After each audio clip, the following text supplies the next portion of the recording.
According to PBS.org, an estimated 2.25 billion cups of coffee are consumed on a daily basis worldwide.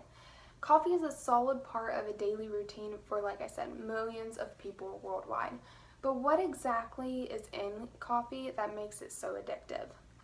Can you name one day where you were either walking to class, walking to work, and you did not walk past at least one person with a coffee cup in their hand? Me either, especially being in Nashville.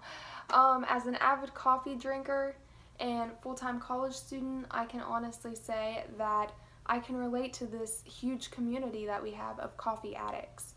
So my goal within the next few minutes is to be your personal coffee detective and examine what makes caffeine so addictive and why people love it so much.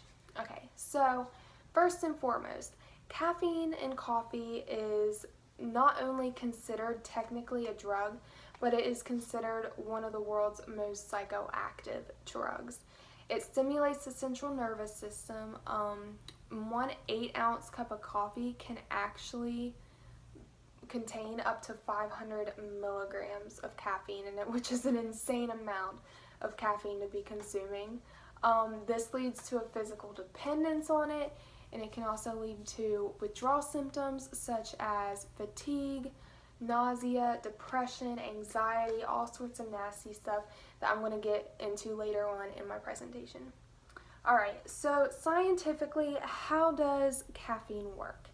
So, according to Strongberg, the caffeine first and foremost is consumed, and then caffeine is absorbed through your small intestine and then dissolved into your bloodstream. Because caffeine is both water and fat soluble, it is able to get into the brain, the bloodstream and the brain. Caffeine resembles a molecule called adenosine that is normally in our brain naturally.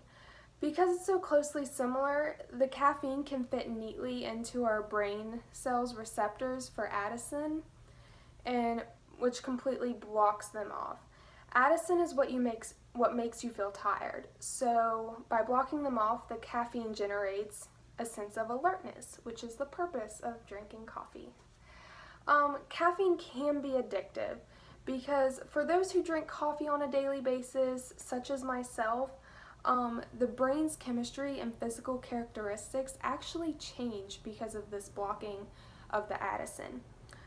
While caffeine is filling up those places for adenosine, the adenosine receptors try to maintain balance.